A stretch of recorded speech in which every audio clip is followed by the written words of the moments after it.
Hey, what is up Instagram and what is up YouTube for those that are watching the full version of this where I go into full detail. So firstly, for the Instagrammers who I'm keeping this under a minute for, today's topic is about parental pressure. First of all, what is parental pressure or parental influence in sports? That's what we're going to talk about today. Well, it's when your child is playing a sport and the parents kind of add extra pressure, play the role of a coach. This is certainly not a video to bash kids or parents at all. In fact, it's a video to help them understand each other a bit more and bring them closer together.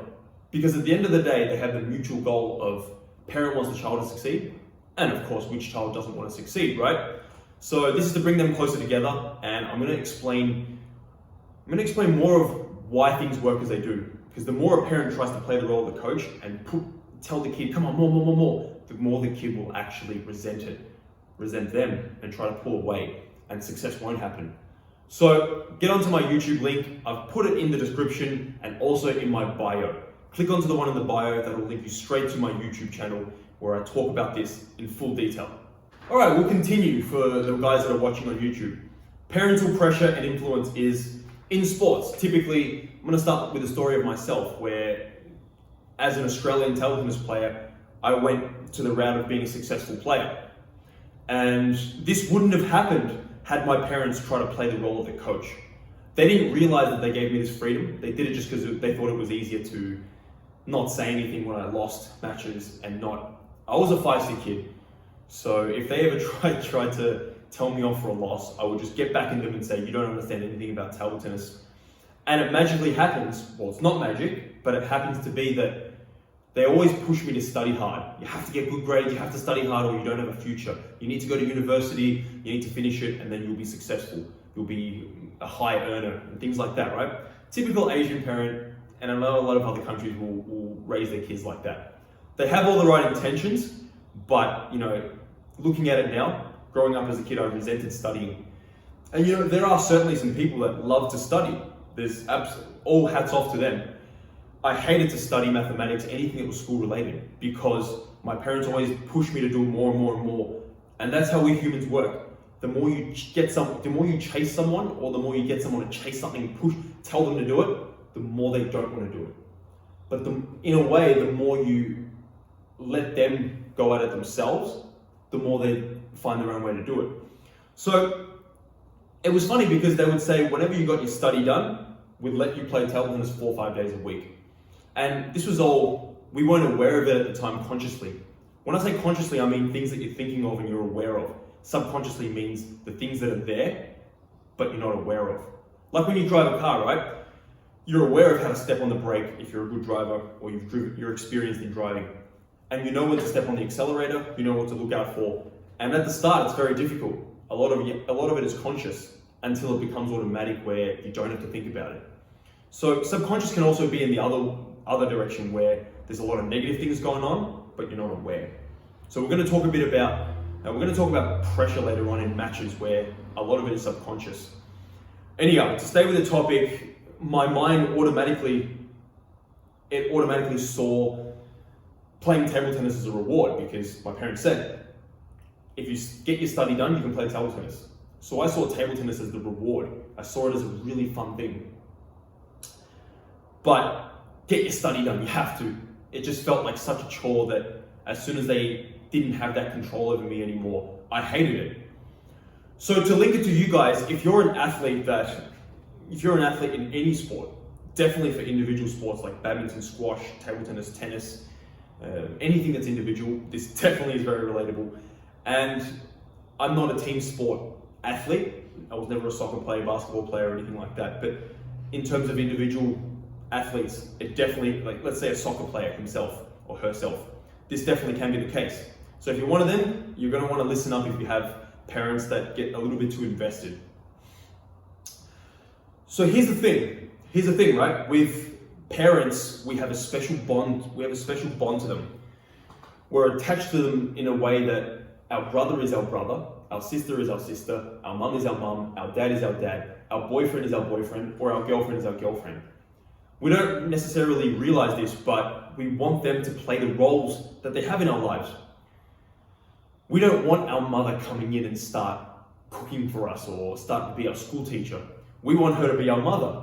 Everything that a mother does, nurtures the kid, gives them food, gives them love, gives them attention, take care of them when they're sick. We want our father to be our father, for example, a provider. Where it gets murky is when parents-in-laws invest a lot of money and a lot of time and energy and effort into their kids, right? And here's where the tricky part is. They invest so much time and energy to pay for their kids' coaching, spend time to watch their kids train or be in that process, drive them there, wish them the very best of success. So when something goes wrong, which it inevitably will, right? Like, life is a journey. Anything you try to be successful in, it's not going to be like that. It's going to be like mistakes, you get worse, success, then you get better. Again and again and again. It's going to be a combination of mistake, success, mistake, success.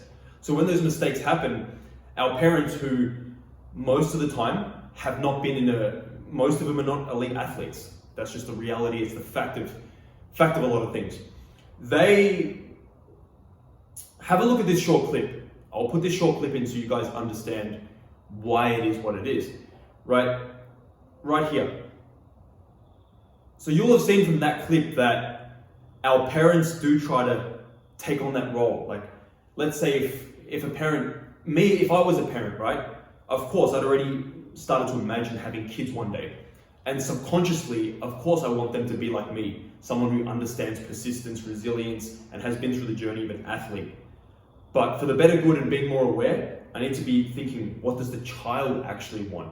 And I'm going to let the child go through the journey of him or herself, make mistakes, and learn from their mistakes themselves.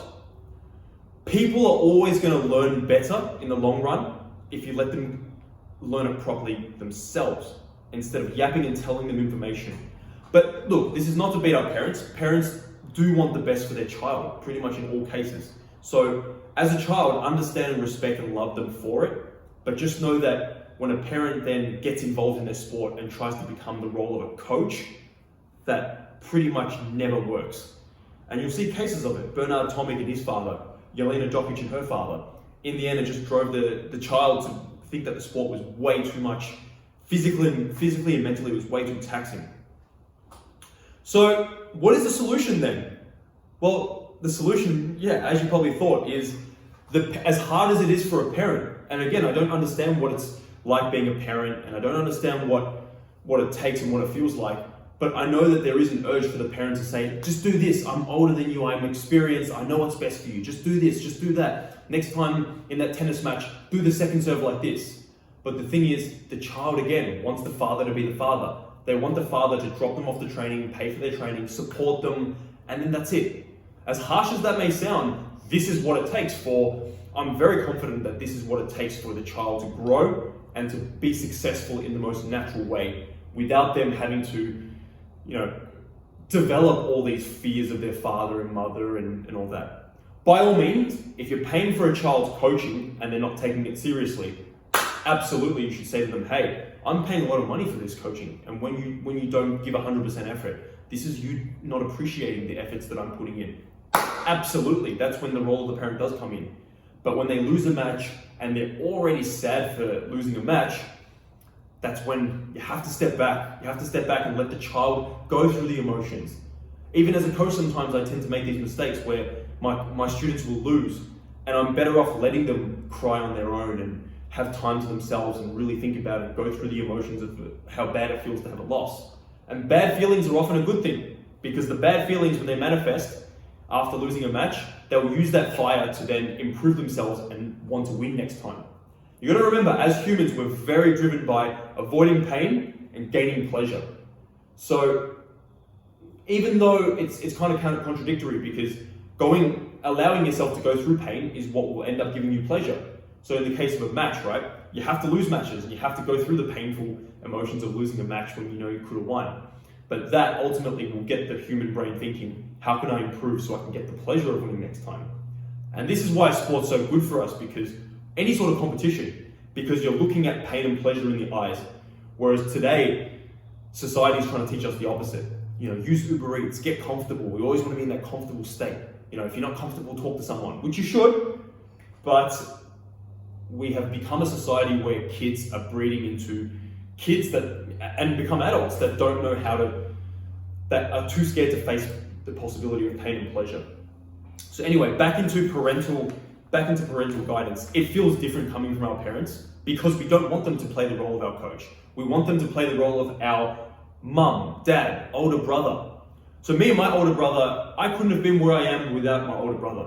He paid for high-level coaches for me, he drove me to tournaments, but every time he coached me on the court, we'd always have an argument. Until I got a bit older, I was brave enough to tell him, look, I'm not really thinking this is a good idea. In the end, he started coming to my tournaments and just clapping for me and staying in the background, hoping I win. And that's when I achieved my best results.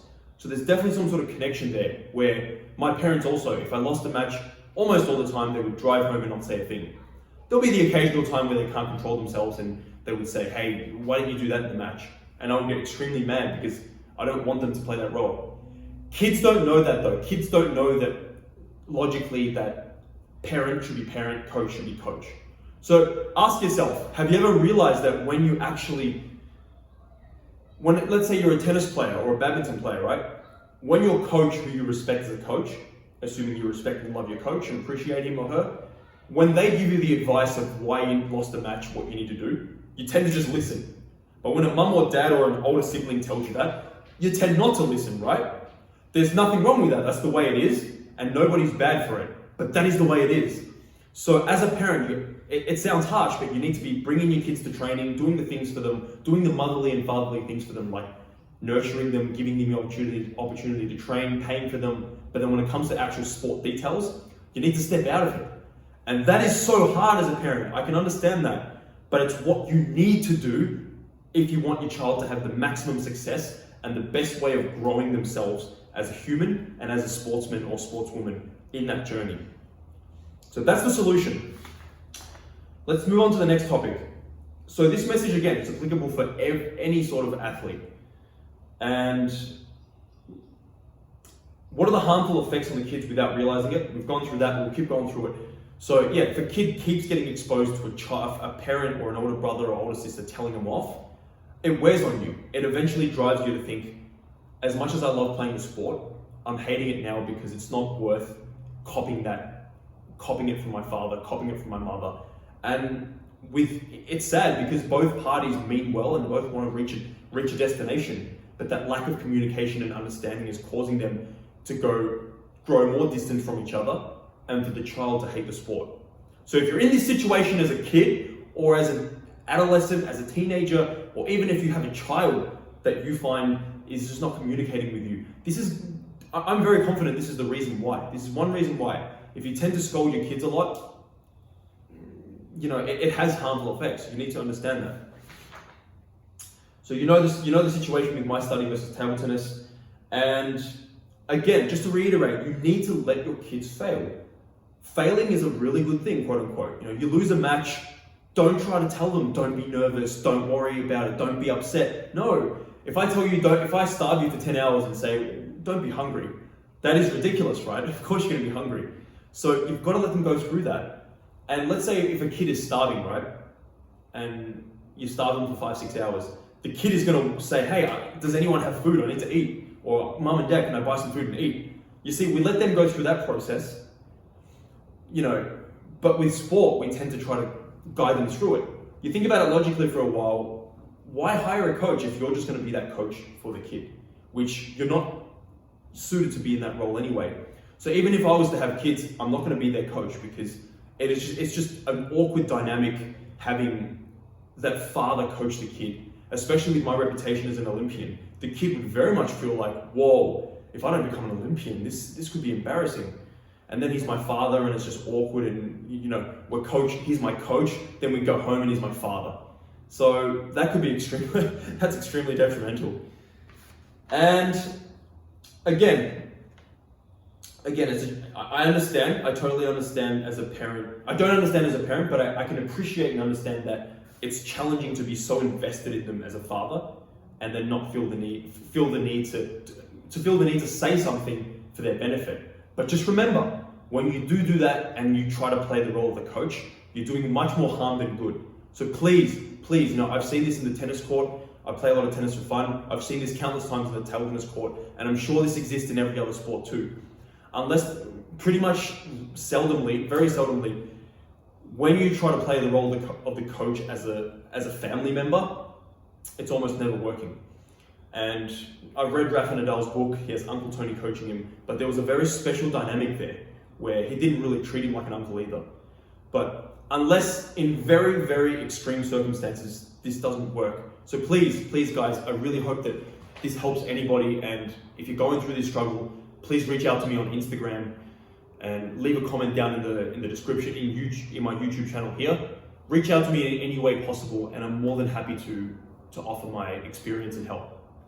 Guys, thank you very much if you've come this far already, and I look forward to your comments. I look forward to the next video where I'll dive into the next life lesson that we learn from sport.